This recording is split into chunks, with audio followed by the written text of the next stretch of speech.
கருணாநிதி அவர்களுடைய மகன்கிற தாண்டி ஸ்டாலினுக்கு என்ன தகுதி வந்து எதுக்கு துணை முதல்வராக நீங்க?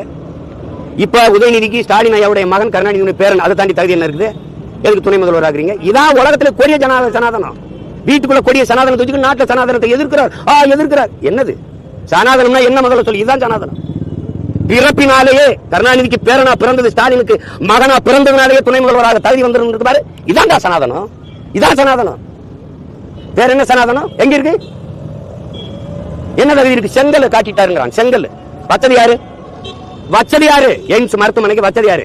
காங்கிரஸ், திமுக, பாமக எல்லாம் கூட்டணியில் இருக்கும்போது அந்த மந்திரி சபையில் இருந்த மருத்துவத்துறை அமைச்சர் அந்த ஐயா அன்புமணி வச்சது அந்த கல்லு. எய்ம்ஸ் மருத்துவமனைக்கு அடிக்கல் நாட்டின பெருமகன் அவர் தான். கூட இருந்தது காங்கிரஸ், நீங்களும்.